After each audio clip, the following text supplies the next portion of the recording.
VVK วีล็อกเกอร์เอาแก้มมาหอม แบ่งเอาแกะไปกันแล้วหอม บอกไปง่ายดอก เห็นจะจ้าเราบอกไปง่าย นี่ ๆ เมาส์ เมาปะ ต้องการคนดูแลบอกคันเมาเนี่ย ได้แล้ว ได้แล้ว ได้แล้วผู้หญิงมึงเลยผู้หญิงเวลาเขาเว้าว่าได้แล้ว แปลว่าบอเวลาเขาเว้าว่าบอแปลว่าได้ นั่นนะ ผู้หญิงเซ็กซี่ นั่น คือสมมติว่ามึงมึง จะหู รวม แม่ กัน จะ เรา หู เนาะสมมติว่าเราเขียดอะสิ อ่า แล้วบอกว่าแล้วมึงมาหงอมึงว่าบ่ต้องมาไปรถ เออ มึงต้องอยู่มึงหามหนี้ขันมึงหนี้มึงตายเห็น แม่น หร บ่ อ แม่นบ่ คือตอน โอ้ เนี้ย แม่โอ้ยจะหูดีเว้ย คือจังสีเราเอาว่าได้แล้วนะ อืม มึงต้องไปเปลี่ยนเครื่องติดจักรรถออกไปรถ เอาไปก็ได้ไล่กันไล่ถาดเดี๋ยวนะ ค่าไฟเรื่องนี้แพงปะอยู่มัน พอแพงอยู่แพง แพงอยู่เนาะทันแพงไรกันมาอยู่น้ำหนองคอยก็ได้ แต่ว่าได้เจียค่าไฟแบงค์กูลินคือเขาแบงค์ บอไหวเราเมา แบงค์เขาเอาแบบนี้ผู้หญิงเขาเอาแบบนี้บ่ไหว้แล้วเมากระแจรถอยู่ไส เดี๋ยวน้องอะไรเดี๋ยวนี่ไปเลยเด้อจอด ไปเลย อันนั้นเลยนะ ส่งโลเคชั่นมาเลย อ่า น้ำมีแปลินมาเหงาก็เล่นแอปนี่คนที่สองเราที่เห็นเจ้า คนที่สอง โอ้โห โอ้ ประมาณ แปล นี้ ว่าเห็นผู้บ่าวมาแล้วทีนึง ล้มกันไปแป๊บกันเลยปัดไป ระหว่างคนที่หนึ่งที่เรียนมากับเจอคน คนที่สองเลยนะมันดีกว่า เคยดอเห็นว่าคำมาคำเห็นว่าคำเบาที่เขาเบาถือเห็นว่า อ่า หัวว่ายัง เนี่ย มาที่หลังดังกว่าเว้ย เจ้าลองเฮ็ดหนานิ่งมึงเด้อเฮ็ดหนานิ่งแล้วอ่ะนี่อ้าว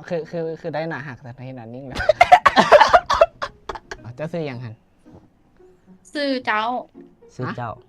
นั่นเหรอ สื่อเจ้า เจ้าเขาเจ้า โอ้น้องคอยซื้อแฮวน้องคอยซื้อเบบี้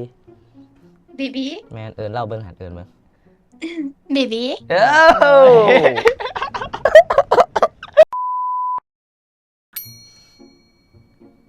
สบายดี สวัสดี คนอยู่แข้งใดเนาะ ขมวน คำมวนโอ้ผู้สาวคำมวนเขาว่าผู้สาวคำมวนเป็นคนหักแท้เขาว่า แม่จะบอก แมน แมน อืมเห็นว่าแล้วผู้ถ้วยถือ ไม่ไปด้วยกันถึงแล้วดิ เคยล้มว่ะ บอ เคยล้ม อยาก อะ มีอยากล่มแต่ว่าบูมีโอกาสจักเถื่อ เป็น บ่ ยัง ฮู้ว่าพ่อสิมีน้องชายขอยพ่อสิมีโอกาสบ่ คนใดน้องสายเจ้า เด้ มาเดี๋ยวสิร้องให้ ฮะ เขาใช่ขอ มาใครอยากหูอ่ะ โอ้มาขอยอยากพูดแบงค์เจอของแท้แล้ว โอ้ร้ายกับหัวใจอีกนะเห็นบ่ เออ ร้ายกับหัวใจอีกอยู่บาร์เราหัน หักแท้ไหน เออ โอ้เจ้าซื้อยังหัน สื่อเจ้า ซื้อเจ้า นั่นเหรอ สื่อเจ้า เจ้าเขาเจ้า โอ้น้องคอยซื้อแฮวน้องคอยซื้อเบบี้ บีบี แมนเล่าเบิ่งหัดเอินเบิ่ง บีบี เอ้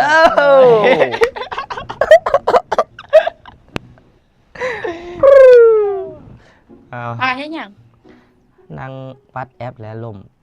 หาคนหนาหัก แต่ว่าคือสิบ่ปัดต่อแหละเพราะว่าคนหนาหักอยู่นี่แล้ว เจ้า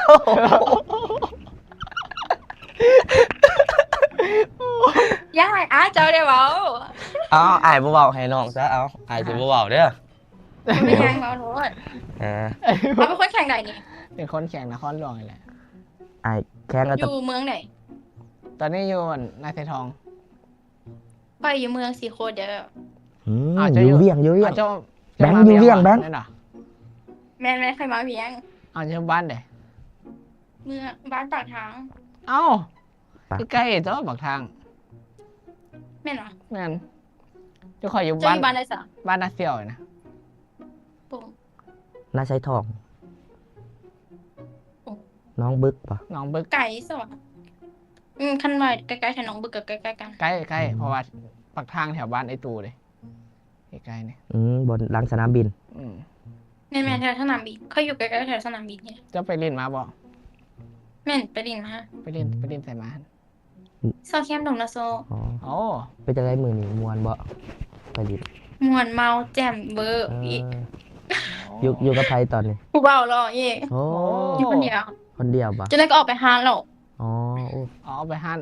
ไปต่อ ไปต่อ ไปเผาฮัน อ๋อ ไปน้ำหมูไปฮัน อ๋อ หมูอกหัก หมูอกหักอ๋อ อกหักเบิดปี เจ้าเด้เจ้าคือสิบ่อกหักดอกเพราะว่าหักแท้เด้ เงาก็เล่นแอมนี่แหละ พอบ่อยากมีไผอยู่เคียงข้างบ่ค่ะสิ อาจจะยังนะ แล้วจะยังนะเอาแบงค์ ฮะ ลมน้ำเราติน้ำสาวบ่เป็นไหม โอ้ลมสาวบ่เป็นอีกลากแท้ได้สาวคำมวลโด แม่ น นสาวหมดนักแก ๆตอนนี้บ่ปัดไปไสนะตอนนี้ ตอนนี้บ่ปัด คันน้องขอยบ่ได้เฟซขอยบ่ปัดนะ ฝนตกบ่อยู่หั่นอยู่นี่ฝนตกแห้ง เดี๋ยวนี้ฝนตกบ่แห้งปานไหน คือฝนตกแบบนี้ มันต้องแบบนี้ ขอเฟซแม่เด้อ หนูเด้อโอเค เอาไปไก่ไว้หั่นห จ มู นนี่ใส่เบิดปีว่ะ เอาไปไก่ไว้หั่นหมู อยู่เกาหลีอ่ะ อ๋อก็บ่ไกลเนาะ อืมไปผู้เดียวอีก เกาหลีก็มีจังเนาะต้นต้านบ่อยู่ แม่ใกล้ๆต้นตาลบ่เคยไปเทื่อ แต่ว่ามีหาดใกล้ๆมันเป็นหาด อยู่ข้างบนก็มีต้นตาลนะ แม่ หั่น น ต้นตาลวะ แม่นเคยไปอยู่คือบ่เจอเนาะตอนเราไปคำมอนคือบ่เจอแล้วเลยขอ โอ้ยคอยบ่ได้อยู่บ้านมา3 ปีเนาะ อ๋ออีกอย่างหักแถมันก็ต้องเจอยากๆแน่เว้ยเจอไงมันเป็นหักแถแล้ว ใจจักปีเลย ให้เดา เอาแบบนี้20 ปี 21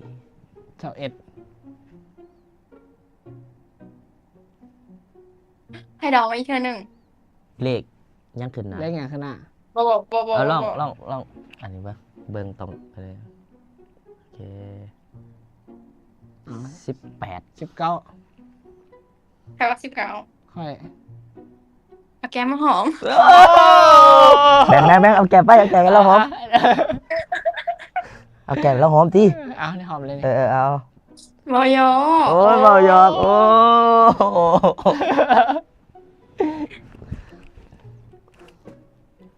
จะมองสิออก เอา ไป ปีคือเจ้าเดียวปี ให้เดาอะให้เดาคืนเนาะ 20กับ19 ไผสาวคอยบ่ แม่น คอยเศร้า8 what ค่อยสาม คือเอ้าบ่แท้นี่ บ่คือวะเศร้า8 ปี บ่คือ คอยลูกสอดเกาหลีเด้ก็เลย แม่นแท้ว่ะ แฮนสลังเฮงโยอะสิ จะรังยิงโย น้องสมิดาสิวะ แมนอืม จะมองสิออกไปบอกไปง่ายติ บ่เอาไปง่ายดอก เห็นจ้าๆแล้วบ่เอาไปง่าย นี่เอาแบงค์สมมติว่าตอนนี้ มึงยังไปเจอเราเนี่ยตอนหน้ามึงสิลมทักทายเราอย่างใดเอา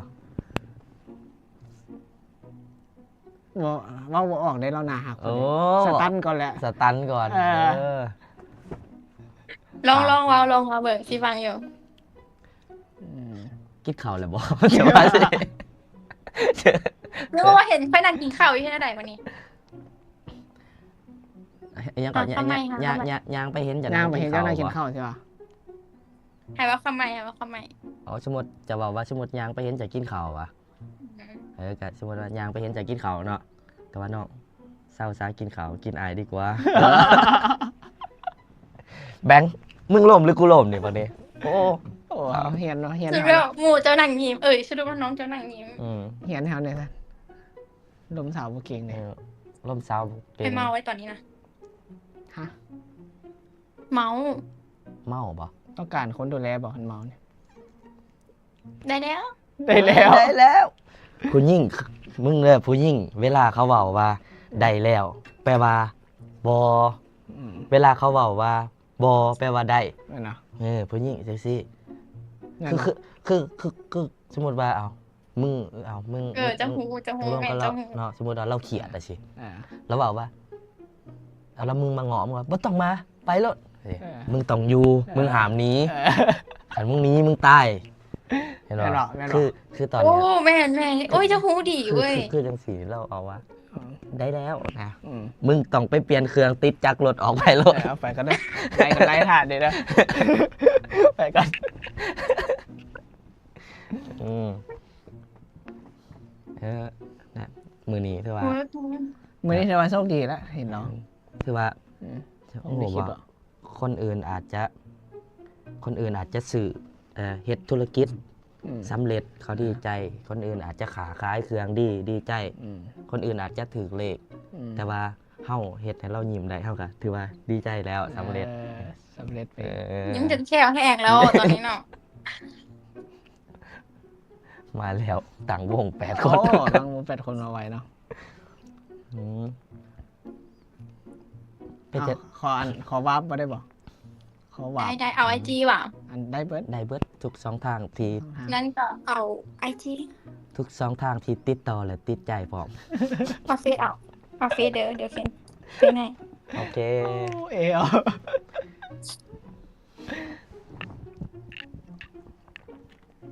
เดี๋ยวเขาไปบ้างอันนี้เป็นเฟซบ่ แอดเดอร์ แม่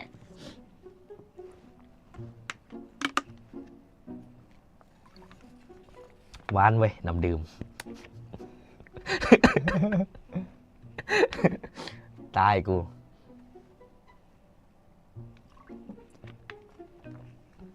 กินห้องมา น้ำดื่ม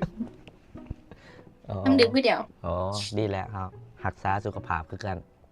งบกระตุน จะนอนดึกหน่อย งบกระตุนเลยว่าขึ้น เอามาเบิ่ง เอาหนาออก แม่แล้ว อ๋อ อ๋อ ปิดห่าน สต็อก สต็อกเครื่องโอ้ขายเครื่องนั่นบ่เบิ่งเราขายยัง บุค่อยโฟนแล้วนี่ อ๋อบ่ค่อย ปิดสต็อกเครื่อง โอ้เราขายค่ ใคร ำ เขา เฮ็ดบัดนี้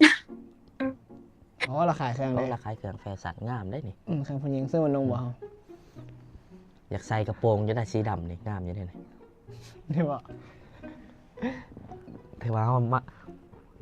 เรามาถึงมือเขาแต่งตัวดี ครับ แมนว่านนี่จักใส่สูทสงขลาสันบ็อกเซอร์เต็มทีอยู่อันเจ้า ว่าดีว่ะ เจ้าอันหูบอลคล้ายสุดอันนั้นซูเปอร์แมนบ่ ซูเปอร์แมนกับแบทแมนฮะ ซูแบทแมนคือผ่านตาเห็นบ่หูบ่ อยากได้ว่ะ สไปเดอร์แมน ต้ ฮะ อง นะ ต้องสั่งเอาบ่ อยากได้ว่ะ หือ อยากเอามาที่คอนเทนต์ว่ะ นี่แหละจะเอามาใส่ไรนี่เอ้า โอเคได้เดี๋ยวจะให้ คอยอันคอยขออนุญาตจะลง TikTok ได้บ่ ได้เดี๋ยวแซ่ส่งติดตามมาเดี๋ยวสิปิดติดตาม ผู้บ่าวบ่ว่าหยังติ บ่มี อ๋อบ่มี ถ้ามีแฟนบอกการีนได้ไหมล่ะ อ๋อ อ๋อ โอเคเนาะถือว่าเราไอ้ลีแล้วนี่ เป็นคนเบื่อคนง่ายนะ อ๋อ ก็เลย เจ็ดแบงค์อย่าเบื่อน้องข่อยง่ายเด้อ เราสิมักบ่ ข่อยเก่ง กวินว่าสิเอาไว้ก่อนกวินว่า อืม ตาหวานเนาะ ตาไป ทั้งสองคนเลย ทั้งสองบ่ มีคนย้องว่าตาหวานปะ บ่ฮู้แต่ว่าเขาเจ้าเลี้ยวเบิ่งข่อย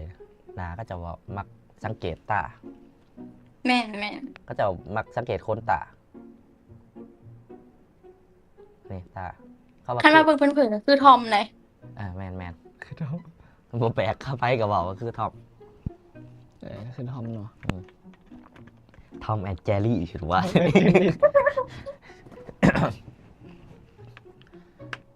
มื้อนี้เฮาเฮ็ดให้เรายิ้มหลายเลย มีแนวสิถามเจะเลย ตามมา ว่าเจ้าขนาหักแท้ เข้าใจลูกสาวกกเลยได้ใส่ซะ อืม โอ้ ไม่ให้มาซ้ำนี้ ลูกสาวกก ลูกสาวกกเลยต้องหน้าหักกันเนาะ อืม เจ้าอยู่บ้านเด็กกว่าคันอยู่ว่าอยู่ท่าแขกนี่ นี่ได้แค่ว่า แม่น บ้านอยู่ใกล้ๆแถวอีหยังก็จะมูจะทำแอนบ่เมืองตะแคก ทำแอนอ๋อ โอ้ไปทางยมราช ทาง เหร ย อ มราช แม่นแถวยมราชเมืองมหาไซ คอยมักแวะกินอาหารข้าวเปียกอยู่บนเป็นผู้พาน่ะทางไป จือบ่แบบหานข้าวเปียกแต่มันเป็นผู้ขาสูงๆนะมันมีดอกหานเฟอคืออะไรข้าวเปียกเขาขายแสบๆทางไปนั่น อยู่เมืองไหน อยู่ทางไปทำแอนนั่นแหละ มัน อ๋อบ้านถ้ำว่ะ แม่น บ้านบ้าน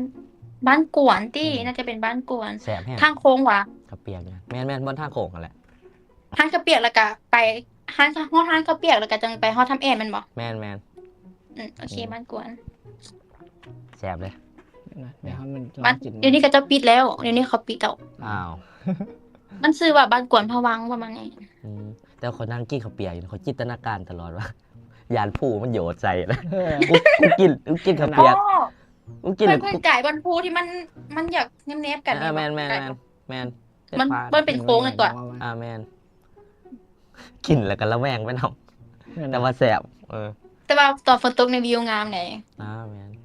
เคยไปอยู่ อยู่อันนั้นนะอย่างก่อนน้ำใสๆนะอยู่ทาแขกนะมันอยู่ทางไหนวะ วังอะไร หัวน้ำใสว่ะ พาพลัง คือจะขาดขนาดว่าน้ำใสๆนะมันอยู่หนทางอะนะเป็นตู้ อ๋ออันนั้นห้วยน้ำใสมันอยู่ใกล้แถวบ้านนี่อย่างนึงสึกมันไก่เลยมันสิขี่เข้าไปอีกบางคนขี่เข้าไปนึกว่ามันไก่เพราะมันเป็นบ้าน แบ ที่ ง แบบ ค์ลินได้กิน บ่มีขี่คล้ายๆไปว่า เข้าไปบ้านสวนหั่นนะเข้าใจบ่ไปไกลๆอีกหน่อยจังฮอดแต่บางคนก็ว่า มันบ่แม่นมากทิศทางก็เลยถอยกลับ เขาเคยไปนะเทื่อหนึง อืมมาผิดทางถอยกลับ แท้ แล้วอันนี้คัน จะดีเนาะ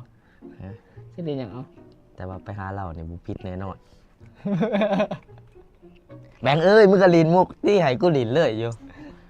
เออ ส่งมาเดี๋ยวเล่น จะส่งให้เด้อ เออ อืม มึงก็มาให้กูเกี่ยมเลยเนาะ เอาเรื่องไม้ก่อนเนาะ เออ สตาร์ทอยู่กับที่ เอา วะ เรื่องไม้ก่อนเนาะ อืม บิดจ้ะ ค่าไฟเรือนนี้แพงปะอยู่อัน พอแพงอยู่แพง แพงอยู่เนาะพันแพงไรกันมาอยู่น้ำหนองคอยก็ได้ แต่ว่าได้เชียร์ค่าไฟแบงค์กูลินคือเขาแบงค์มึงคือบลินจะเหลือเออ อยู่น้ำไผ่อยู่จะคนน่ะ 3 คนอันทั้งหล้างแฟนคอยไล่อันนี้ตังเรือนฮะหนองมันโสดโดนแล้ว มันนอนแบบเงาเกิน ปีไป มาเล่นเกมน้องพ่อย เพิ่งจะปิด ฮะ เล่นเกมยัง โมบาย โมบายมึงเล่นบ่ เล่นแต่ว่าเล่นโปเกง อืมเฮ็ดหยัง สอนได้บอก เล่นพวกหมดสิ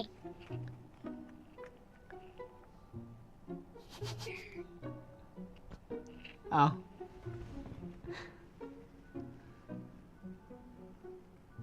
โมบายเราเมา แบงค์เขาบอกแบบนี้ผู้หญิงเขาบอกแบบนี้บ่ไหว้แล้วเมากระแจรถอยู่ไส เดี๋ยวน้องอะไรเดี๋ยวนี่ไปเลยเด้อจอด ไปเลย นั่นเลยนะ ส่งโลเคชั่นมาเลย อ่า ปิดไลท์เลยทุกคนบ๊ายบาย ไปเลย สบายดีแบงค์สบายดี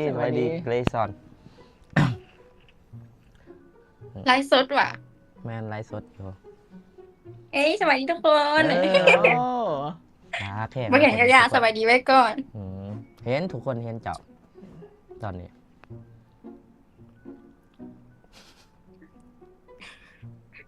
หนักกันอะไรงี้มาเนี่ย แบบมันคิดมุกเลยมันอยากกลัวนะ เออ ยังคนอื่นว่าขำนำสิวะมองมาเลยว่าเป็นยัง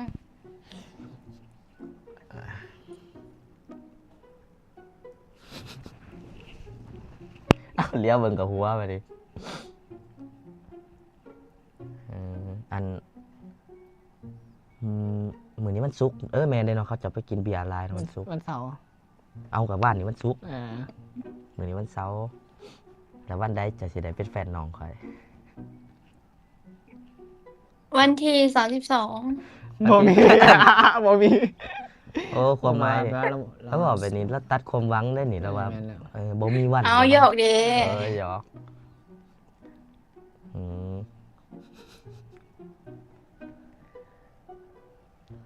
บอกมาเลยกวิน เดี๋ยวข่อยสิบอกลินมุกมาบอกมา ลินมุกแนวใดคอมเมนต์มาอะไรได้เราสิ แล้วสิเมาเลยแล้วสิรับเลยนี่ไม่นี่บ่ได้ไปแต่ตี้หาหมู ไปแล้ววะ ฝนตกวันนี้เราจะบ่ได้ไปแล้วมั้ง เจ๊แบงค์บ่ได้ไปแล้ว อืม อยู่หอ ว่าสิไปแบง1 โมงแล้วน้องมีไปลินมาเหงาก็ลินในแอปนี่ อืม คนที่2แล้วที่เห็นเจ้า คนที่2 โอ้ โอ้ ประมาณ แปล นี้ ว่าเห็นผู้บ่าวมาแล้วทีนึง ล้มกันแป๊บๆกันเลยปัดไป ระหว่างคนที่หนึ่งที่เรียนมากับเจอคน คนที่2เลยนะมันดีกว่า เคยดอเห็นว่าคำมาคำเห็นว่าคำเบาที่เขาเบาถือกันว่า เออ หัวว่าหยัง เนี่ย มาที่หลังดังกว่าเว้ย เออ เฮ้ยเย้ย เราปัดอีกวันที่หลังดังกว่า แล้วปัดเจอคนอันนี้ว่าเฮาอย่างนี้ เออ อืม อาจจะยังนะ อืม เจ้าบ้านได้อาบน้ำแบบไหนบ่ ยัง ถามแล้วว่าถามเรื่องอาบน้ำมาเลย เพราะว่าอาบเด็กเดี๋ยวเป็นหวัดสะดอกเป็น โอ้ ห่วง เป็นห่วง ตอนนี้ก็เป็นวัดแล้วกินยา ไม่เอาที่เราส่งมุกมาให้ะ เป็นหวัดแล้ว เป็นหวัดแล้วมือไหนจะได้เป็นแฟน หมกแบงค์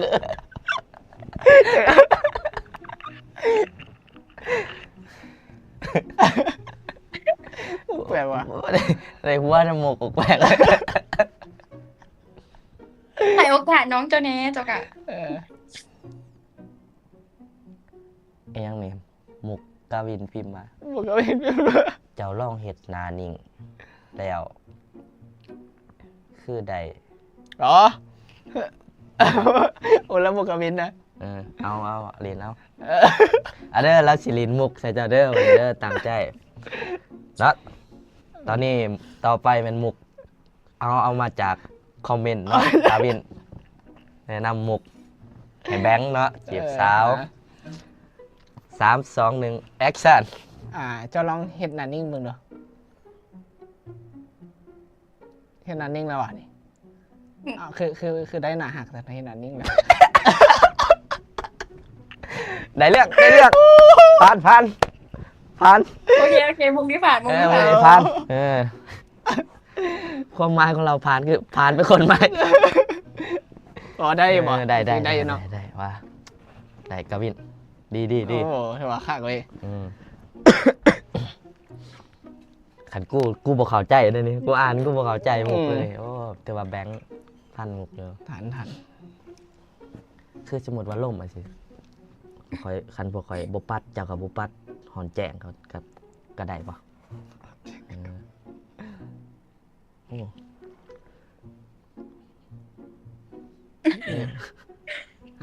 หรือเขาขี่รถไปนั่งอยู่ในกล่องเฟรมเดียวกับเราปะ เป็นนางเว้ากันบ่ อืม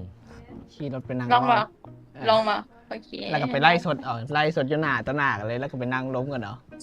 โอเคได้เลย กาวินมุกนี่มันมุกเก่าเลยที่มุกนี่กาวินเอาลองเบิ้ง หมูนี่วะ อืม แบบหมูเก่าเนาะมันเราเสียทันบ่เนาะ อืม อ่ะ ตั้งใจเนาะมุกใหม่มาใหม่มุกคอมเมนต์มาใหม่3 2 1 แอคชั่น เฮียนแพทย์นี่ยังได้เป็นหมอ แต่ว่าเฮียนอย่างเนาะสิได้เป็นแฟนเจ้า มันบ่ได้กูบอกแล้วมุกนี่มันบ่ได้ บ่ได้ กาวินเอ้ย พอจะหมุกแรกของเราได้ มุกวินเทจโพดมุกเก่าโพด สวัสดีอันนี้ สวัสดีเลยอันนี้ วินเทจเวิร์ดเมื่อกี้นี่บ่ได้เหมือนหมอเมื่อกี้นี่ อาจจะยังนะ สูตรแรกบ่ได้เนาะ ไปซื้อน้ำเป๊ปซี่ให้เอล ให้มาตรงๆเลยบ่าว มาตรงๆเลย ซี่ให้เอลนี่เลย โอเคเดี๋ยวจะได้คิดไปเดี๋ยวมุกกูคิดมุกออกกี่นี่แฟนมาถ่วงลืมมุกเลยเดี๋ยวจะได้ไปซื้อให้ซื้อหนุ่มก่อนพ้นเสาร์แล้วมาล่ะอ๋อโอเคมุกจูนะผมแล้ว สวยจังเลย ผมนี่ยอมด้นนะบ่ ได้ประมาณ2 อาทิตย์แล้ว น่ารัก ระหว่างผมสีดำกับผมสีทอง ผมรักคุณนะ เฮ้ยเจ้ากรรมมาด่วนบอกแฟนเจ้ากรรมมาด่วน โอ้นางโซฟามื้อนี้แม่นแม่น เปลี่ เอ้ ย ย นมุม เปลี่ยนสบายกว่าเนาะนางตัวนี้มันเห็นหน้า สบายดีอะนี่ เอาแล้วนึกว่าสบายดีพอย อ๋อสบายดีเพื่อนสบายดีสบายดี สบายดีซื้อดิวได้อันนั้นเลย เราซื้อแบงค์ แล้วสิเจ้า เราซื้อเจ้า โอ้เราซื้อเจ้า เราซื้อที่เบบี้แบงค์ดิ ยังกำลังอยู่ขั้นตอนอันนี้อยู่ อยู่ขั้นตอน อย่าฝ่าใจเย็นๆเอาเราคนคำมวลคนหักแผ่ได้เราต้องค่อยๆต้องมีมุกลม ต้องตะปือเลย หืมมา เอาลิ้นต่อสิ คืนเลยได้ตอน คิด นี้ มุกออกแล้วว่ะ คือตัวบิดแล้วนี่ ฮะ คิดมุกออกแล้วว่ะ อาจจะลองลิ้นมุกแซวคอยหน่ อาจจะลองให้เขาเจ้ามีบ่ เออ เฮ้ยหยอกว่าเป็นอ่ะ เดี๋ยวอย่าบ่เป็นนะวะมีแต่จริงจังไปแล้ววะ แมน คนจริงจังบ่มักจอกเออ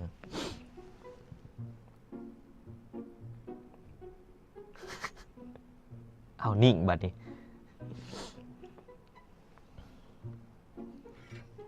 อยู่อันนี้บ่อยู่เพื่อนหรือเซาของแถว อพาร์ตเมนต์ โออพาร์ตเมนต์เท่านี้แหละ อันนี้เลย ลิ้นมุกจนแหงเนาะมุกจนบ่เรือยัง เขาเล่นมุกรีบไปเดี๋ยวมาแล้วเขาจะซึ้งเลยคือมันขึ้นแล้วมันซึ้งนะมันบอกมีบทสนทนาเด้ อืมกูเลี้ยวหาหมุกอยู่ตอนนี้ หนิ่งนี่เลี้ยวหาหมุกอยู่ เนี่ยไปเอาตุ๊กตาแบบ เฮ้ย โอเค แล้วพาตุ๊กตา อยู่คนเดียวบ่ยานบ่แบบ มอบยาน วงเพลงไงสิ สิ้นแล้ว อ๋อสิ้นแล้วโอ้อยู่3 ปีนะเนาะอยู่เวียง3 ปีเลยตุ๊กตายังโดเรมอนบ่เอ้ามีแพนด้า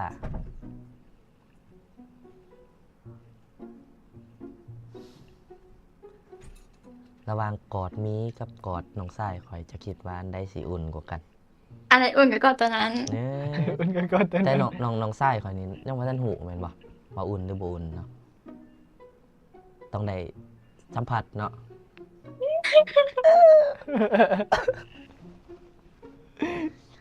อืมอะไรวะ นี่แอปนี่โดนแล้วว่ะ ข้าก็มาเริ่มลินตอนได้50,000แล้วบ่วะ น่าจะ 4-50,000 สิหามือ แม่น ลองเบิ่งดิติดทำเลยนะ ติดฉับบัดนี้ติดแอปนี่ มันเจอคนหลายดีเนาะ แม่นมันได้มันแบบ มันได้รู้จักว่าคนเป็นแบบใดสินะให้รู้จักคนอื่นได้ขึ้น แล้วก็ข้อมแต่ละมือเรื่องราวมันต่างกันไปเลยคอนเทนต์มันก็ต่างไปเลย โอ้ หมุกนิวตีมาเลยวะเว้นเราอ่านคอมเมนต์ออกมาบ่ได้อ่านคอมเมนต์นั่นสิโอ้เราบ่หูสองเขา เรา เนาะ หัวทำไปกั อั น น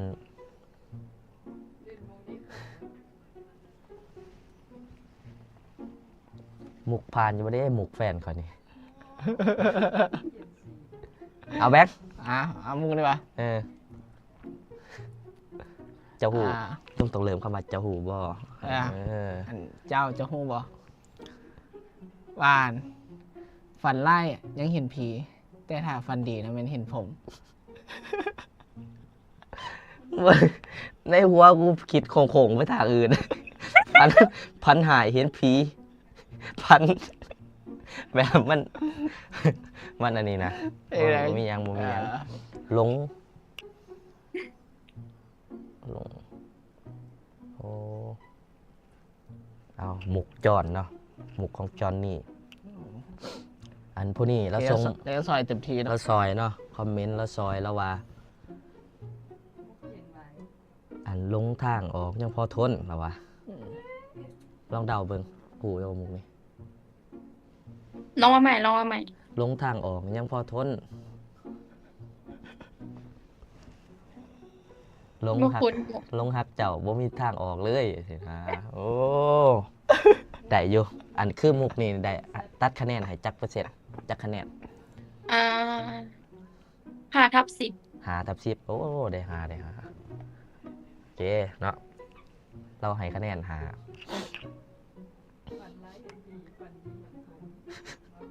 เฮ้ย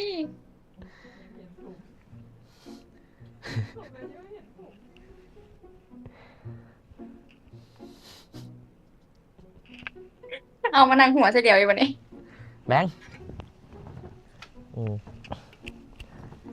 เดี๋ยวบุ พี่คนนี้เริ่มตกแห้งแล้วแหละ เอ้ยนะ เพื่อน คันแบบเขินนะลมบ่เป็นเนี่ยลมสาวบ่เป็นเลย เดี๋ยวนะ จะลองไปเบิ่งไลฟ์นะเป็นลมโคตรเก่งมัน ลมก็จริง แต่ว่า ได้เหรอ เจอเจ้าแบบไปบ่เป็นแบบแบบบ่คือหมู่นะแบบหนาฮักแบบคนแบบตรงสเปคไอ้ที่เออ มาคนตัวน้อยบอก โอ้เห็นมาคนตัวน้อย โอเค เจ้าตัวน้อยบ่ แม่น โอ้ ก็สูง155 โอ้ คอยสูง156 เลยอาจจะบอก มาต่างกันซะ เลยอาจจะบอก อัน เพราะแค่นี้นะ เขาจะคอมเมนต์อย่าง จะสูงประมาณเท่าไหร่ครับ กูบ่ อืม แมท69 แม่ซะบ่ เอ้ยบ่แมท56เอ้ยบ่แม่นแมท59 เออเจ้าแมท55ป่ะ คืออันคนมึงแมทเท่าใด เฮาแมท62 62อ๋อกับบ่สูงเนาะ อืม คืออันเตี้ยๆบ่ค่อยก็สิเอ้ย คือมันก็ต้องเป็นอายแล้วว่าสูง อันนี้พันน้องสูงกว่า อ๋อคืออันเตี้ยๆบ่ค่อยสิเอื้อมถึงหัวใจจะอยู่บ่ ใช่แล้วกาวินว่ามุกข่อยเด้จักคะแนน ของเราได้นี่ เนี่ยก็เฮียนแฝดแต่เป็นหมอ บ่ตัวอันโอ้หนานิ่งเห็นบ่ หนานิ่งหัน คือได้นะ ได้จากคะแนนเราใครจะถามอ่ะ น่าจะ10/10เลย โอ้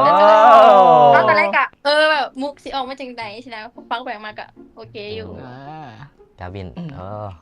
นอนรับเลยกาวิน ก็เป็นถือว่าจีบสาวเก่งเนาะ อืม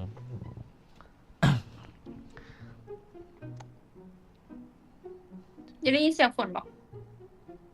ได้ยินเสียงใจจะร้ายกว่า หอยพี่ตึง เรียกว่าได้ยินแต่โดดละ ตายว่ะเมียกูจับมีดแล้วปะจัก เจอโอ้เจอมีแต่ไทยใจมีแต่เธอ มุก วันนี้ไอ้กบหันมา มุก เนาะ มุกเก่าขนาด เออ นี่เว้ยมุกเก่าแท้โอเคเนาะอะไรแอดเราหรือเปล่าแอดเราหรือเปล่าโอเค เดี๋ยวจะได้กระสีให้น้องทรายคอยทักไปหลังไม่เนาะเพราะว่า โอเค ต้องได้ทายคอนเทนต์ต่อเลยที่จริงบ่อยากปัดจักดิ แม่น เนาะ ตอนนี้ มาเป็นยังก็เป็นยัง ก็ต้องได้ทายคอนเทนต์ให้ทุกคนเบิ่งเด้ เอาไว้มีบุญวาสนาแล้วมาเจอกันไป คันพวกคอยปัดแอปนี่ทุกมือจังได้เฮาก็ต้องเจอกันอยู่แล้วคันว่าบ่เจอก็บ่เป็นห่วงเนาะเพราะว่าเจอกันบ่อื่นก็ได้เออ ปลูกมาอีกแล้ว โอเคเอา เดี๋ยวมีอันนั้นหนึ่งนะอีกอันนั้นสุดท้ายเนาะ เอามุกเอา เดี๋ยวโอเคมา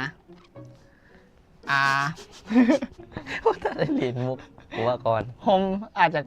จะกั้นฝนได้ แต่ว่ากั้นความหักที่คอยมีให้เจ้าบ่ได้ดอก จะคะแนนก่อนมุกนี่ เอามากล่องไว้ในห้องคนเลยเด้อ เดี๋ยว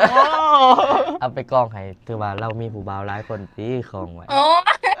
โอ้ โอ้รุดได้นี่รุดเอง เอ นี่ ออะไรวะ ทั้งหลังหันตุ๊กตาหรือกระเป๋ากระเป๋าบ่ กระเป๋าอันนี้ตุ๊กตา โอ้ตุ๊กตาแล้วกระเป๋าน่ะเปิดกระไปเห็นเลย กระเป๋า เปิดกระไปเห็นความหักของน้องทรายข่อยนั่นนะนี่แหละแล้วเอาดีใจที่ได้เจอจะได้กะ โอเค เคลียร์ ยิน กัน ดีให้คุณจักเด้อ ยินดีเด้อ บ๊ายบาย ในทูมิยูเดี๋ยวเคลียร์กันหลังไมค์กับน้องก่อนเด้อโอเค บ๊ายบาย บ๊ายบาย เออ